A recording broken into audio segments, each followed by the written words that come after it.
అందరికీ నమస్కారం. ఈరోజు శ్రీకాకుళంలో మా ఐసిడిఎస్ మా కుటుంబ సభ్యులందరినీ కలవడానికి వచ్చాను ఇక్కడికి. అలాగే ట్రైబల్ వెల్ఫేర్ డిపార్ట్మెంట్ వాళ్ళు కూడా ఇక్కడికి రావడం జరిగింది. ముఖ్యంగా రాష్ట్రంలో 55,706 అంగన్వాడీ సెంటర్స్ ఉన్నాయి. ఆ సెంటర్స్లో ఇక్కడ మన శ్రీకాకుళం జిల్లాకు వస్తే 16 ప్రాజెక్టులు ఉన్నాయి. మొత్తం రాష్ట్రంలో ఉన్నటువంటి అంగన్వాడీ సెంటర్స్ అందరికీ కూడా ఈ మధ్యకాలంలో అక్కడ త్రాగడానికి నీరు కానీ టాయిలెట్స్ ఆధ్వర్యంలో చంద్రబాబు నాయుడు గారు అనేది చాలా అద్భుతమైన విషయం.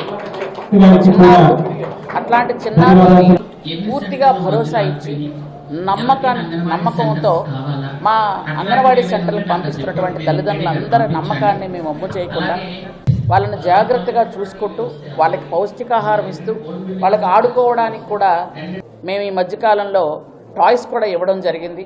అలాగే వాళ్ళకి కూర్చోడానికి చిన్న చిన్న కుర్చీలు, అలాగే మన శ్రీకాకుళం జిల్లాలోనే 850 ఆర్ఓ ప్లాంట్స్ ప్లస్ టాయిలెట్స్ కూడా ఇవ్వడం జరిగింది. త్రాగడానికి నీళ్లు, టాయిలెట్స్ శ్రీకాకుళం జిల్లాలో. రాష్ట్రం మొత్తం మీద ఎన్ని ఇచ్చారనేది మీరు అంచనా వేసుకోవచ్చు. ప్రతి జిల్లాకు కూడా ఇచ్చుకుంటూ వెళ్తున్నాం. ఏ జిల్లాలో కూడా అంగన్వాడీ సెంటర్స్ ముందుకు చిన్నపిల్లలకి భవిష్యత్తుకు పునాది. అంగన్వాడీ సెంటర్స్లో పిల్లలు విద్యతో పాటు విజ్ఞానంతో పాటు శుభ్రత కూడా నేర్చుకోవాలనే ఉద్దేశంతోనే ముస్తాబ్ అనే కార్యక్రమాన్ని పెట్టి ఆ కార్యక్రమాన్ని పూర్తి స్థాయిలో రాష్ట్రం మొత్తం మీద కూడా ఆ కార్యక్రమాన్ని పెట్టడానికి కారణం ఏంటంటే పిల్లలు శుభ్రంగా ఉండాలనే ఉద్దేశంతో. కాబట్టి అంగన్వాడీ సెంటర్స్లో టీవీలు ఇవ్వడం కూడా జరుగుతుంది. అలాగే చాలా యాప్లు ఉంటాయి. ఆ యాప్లన్నీ తగ్గించి అంగన్వాడీ టీచర్ల కోసం 1-2 యాప్లనే ఉంచాం. అవి కూడా టీచర్స్కి ఈరోజు స్మార్ట్ ఫోన్స్ ఇచ్చి అందరు టీచర్లకి స్మార్ట్ ఫోన్లు ఇవ్వడం కూడా జరిగింది.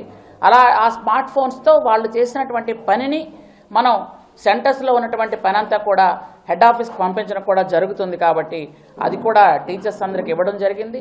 అలాగే 5,000 మినీ అంగన్వాడీలని మెయిన్ అంగన్వాడీలుగా మార్చడం జరిగింది. అక్కడ ఉన్నటువంటి మినీస్ అందరికీ కూడా టీచర్లుగా ప్రమోట్ చేసాం.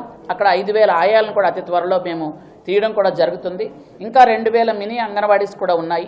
అవి వాళ్ళలో చాలామంది 10th క్లాస్ పాస్ అవ్వలేదని 1 సంవత్సరం వాళ్ళకి టైం ఇచ్చాం. ఎందుకంటే వాళ్ళు చాలా సంవత్సరాలుగా అక్కడ పనిచేస్తూ ఉన్నారు కాబట్టి, వాళ్ళకి అన్ని సంవత్సరాల నుంచి పనిచేస్తారు కాబట్టి వాళ్ళ కష్టానికి విలువ ఇవ్వాలని 1 సంవత్సరం ఆపాం. ఈ సంవత్సరంలో వాళ్ళ 10th క్లాస్ పాస్ అయితే వాళ్ళకు కూడా టీచర్లుగా ప్రమోట్ చేసి అక్కడ కూడా ఆయాలను తీయడం అవుతుంది.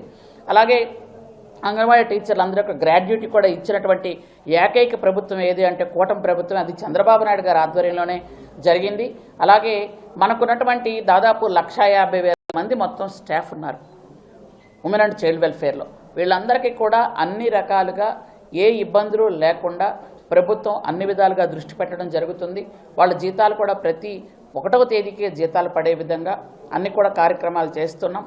అలాగే ఎక్కడెక్కడైతే ఈ అంగన్వాడీ సెంటర్స్ రిపేర్లో ఉన్నాయో అవన్నీ కూడా త్వరితగతిన పూర్తి చేయడానికి కూడా మేము రెడీ చేస్తున్నాం. దాదాపు 1,000 వరకు అంగన్వాడీ సెంటర్స్ 80%, 90% పూర్తి అయిపోయి ఉండిపోయినవి కొన్ని ఉన్నాయి. అవి కూడా అతి త్వరలో మేము పూర్తి చేస్తున్నాం. అలాగే ట్రైబల్ వెల్ఫేర్ డిపార్ట్మెంట్కి వచ్చినట్టయితే శ్రీకాకుళం మీకు అందరికీ కూడా తెలుసు. ఎందుకంటే మొన్నటిదాకా మనకి సీతంపేట ఐటీడీ ఇక్కడే ఉంది. ఇప్పుడు సీతంపేట ఐటీడీ పాలకొండలో ఉంది. కానీ ఏ కార్యక్రమమైనా ఏదైనా సరే గిరిజనులకు సంబంధించిన అన్ని కార్యక్రమాలు కలెక్టర్ గారు కానీ పీఓ గారు కానీ అన్ని దృష్టిలోని పెట్టి చూస్తున్నారు. ఎక్కడైనా గిరిజన హాస్టల్స్ ఉన్నా ఈ హాస్టల్స్లో కూడా ఇంతకు పూర్వంలా కాకుండా దుప్పట్లు, బెడ్షీట్లు, ప్లేట్లు, గ్లాసులు అన్నీ కూడా హాస్టల్స్కి ఇవ్వడం జరిగింది.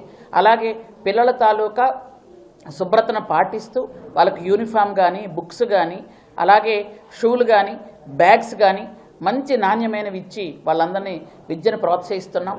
అలాగే మా రాష్ట్రంలో 1,300 కోట్ల రూపాయలతో రోడ్లు వేస్తూ డోలీ మోతలు లేకుండా చేస్తున్నాం. ఇవన్నీ కూడా కేవలం కూటమి ప్రభుత్వంలోనే జరుగుతున్నాయి.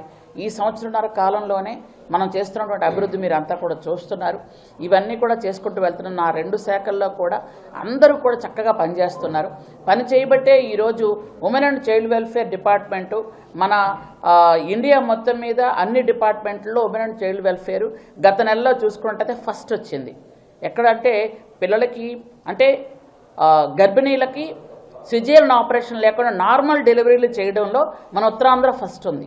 అది కూడా మనకి అన్ని విధాలుగా మనకు గుర్తింపు గౌరవం తీసుకొచ్చింది. అలాగే అందరూ చక్కగా పనిచేస్తున్నారు. కాబట్టి ఇంకా డోలీ మోతలు తగ్గించడానికి రోడ్లు వేస్తున్నామని మీకు ముందే చెప్పాను. ఈ సంవత్సరంలో కూడా మిగిలిన రోడ్లన్నీ మొత్తం వేసి, ఎందుకంటే ఈ రోడ్లకి గౌరవనీయులు ఉప ముఖ్యమంత్రి గారు పవన్ కళ్యాణ్ గారు కూడా అన్ని విధాలుగా సహకరిస్తున్నారు. ఎన్ఆర్జీఎస్లో రోడ్స్ ఇచ్చి అన్ని విధాలుగా చేస్తున్నారు. కాబట్టి ఆ రోడ్లు కూడా పూర్తి చేస్తాం. ఈ సంవత్సరంలో ఎక్కువ డోలీ మోతలు లేకుండా డోలీ రోడ్స్ అన్నీ పూర్తి చేయాలని దృష్టితో ముఖ్యమంత్రి గారు ముందుకు వెళ్తున్నారు. అలాగే డిప్యూటీ సీఎం గారు కూడా పూర్తి స్థాయిలో ముందుకు తీసుకెళ్తున్నారు. కాబట్టి ఈ కార్యక్రమాలన్నీ చేసుకుంటూ వెళ్తున్నాం. Thank you.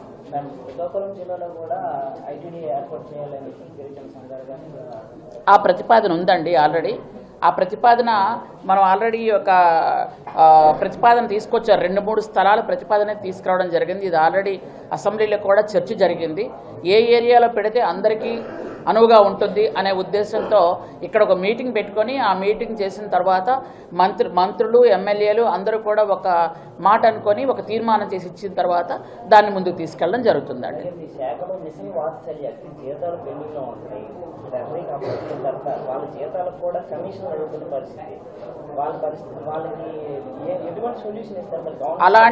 అలాంటివి ఎప్పుడు కూడా జరగవంటే ఒకవేళ జరిగితే గట్టిగా మేము చర్యలు తీసుకుంటామండి. దాన్ని కఠినంగా చర్యలు ఉంటాయి. ఎందుకనంటే అట్లాంటివి ఈ గవర్నమెంట్లో జరగడానికి వీల్లేదు. అట్లాంటివి ఉంటే చర్యలు గట్టిగా ఉంటాయి. జీతాలు ఒకరికి అంటే ఒకటే ఉద్యోగం కానీ ఒకరికి 6,000 కూడా అంటే మినిమం జీతం ఉండాలని గవర్నమెంట్ ఇచ్చేస్తున్నాము. అలాంటి టైంలో 6,000 కూడా పనిచేస్తున్నారు మన సెక్టర్లో.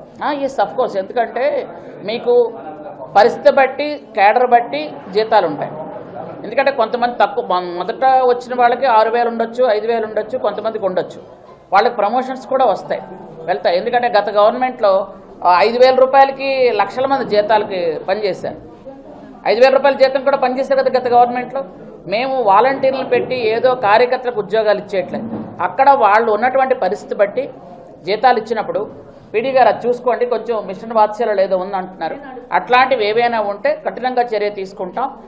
వాళ్ళు జాయిన్ అయ్యేటప్పుడు వాళ్ళు ఏ బేసిక్ మీద జాయిన్ అయ్యారో చూసుకొని వాళ్ళకి ఖచ్చితంగా జీతాలు పెంచడం అయితే జరుగుతుంది. ఇంకెనీబడి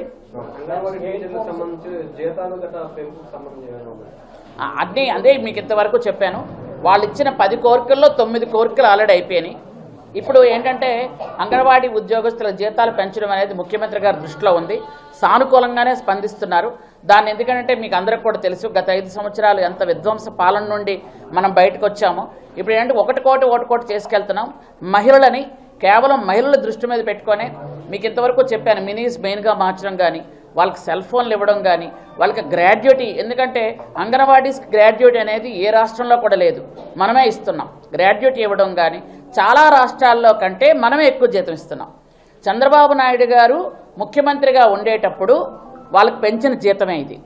ఎందుకనంటే చంద్రబాబు నాయుడు గారు ఇప్పుడు 4వ ముఖ్యమంత్రి, కానీ గత 3 సార్లు కూడా చంద్రబాబు నాయుడు గారే జీతాలు పెంచుకుంటూ వచ్చి 11,500 చేశారు జీతం. వాళ్ళు ఎక్కడి నుంచి జీతం అన్నదో 11,500 చేసింది చంద్రబాబు నాయుడు గారే. ఆ విషయం వాళ్ళందరికీ కూడా తెలుసు. ఆ కృతజ్ఞత వాళ్ళకు కూడా ఉంది. అందుకనే 164 సీట్లు వచ్చాయి, మీ అందరికి కూడా తెలుసు. కాబట్టి ఏంటంటే వాళ్ళకి ఇప్పుడు టీవీలు ఇవ్వటం కానీ, పిల్లలకి ఆడుకోవడానికి సామాన్లు ఇవ్వటం కానీ, వాళ్ళకి వెజల్స్ ఇస్తున్నాం వండడానికి, అలాగే ఇండక్షన్ స్టవ్స్ ఇస్తున్నాం. వాళ్ళు గ్యాస్ ఒకవేళ రాకపోతే 1 రోజు 2 రోజులు ఇబ్బంది పడకూడదని, అలాగే వాళ్ళకు పెరట మొక్కలు పెంచడానికి విత్తనాలు ఇవ్వడం కానీ డబ్బులు కానీ ఇస్తున్నాం. ప్రతి అంగన్వాడీ సెంటర్కి వాటర్ ఇస్తున్నాం, అలాగే టాయిలెట్ ఇస్తున్నాం. ఎందుకంటే ఇంత పూర్వం ఇవేవి లేవు, మీరు కావాలంటే చూడండి. ఇవన్నీ కూడా సంక్షేమ అభివృద్ధి కార్యక్రమాల్లో ఒకటి డెవలప్ చేసుకుంటూ వెళ్తున్నాం. మన రాష్ట్రంలో 55,607 సెంటర్లు ఉన్నాయి. అన్ని సెంటర్లకి దఫాలుగా ఇచ్చుకుంటూ వెళ్తున్నాం. కాబట్టి అన్ని సెంటర్లకు కూడా అన్ని విధాలుగా న్యాయం చేయడం జరుగుతుంది. ఉద్యోగస్తులందరూ కూడా న్యాయం చేస్తాం. ఇది జీతాలు పెంచాలి అనేది వాళ్ళు అడిగారు, అది ముఖ్యమంత్రి గారు దృష్టిలో పెట్టాం. అది జీతాలు పెంచిన తర్వాత అంటే సంక్షేమ అభివృద్ధి కార్యక్రమాలు కావాలి, జీతాలు పెంచాలి అని అంటే ఒకసారి మీరు కూడా ఆలోచించండి.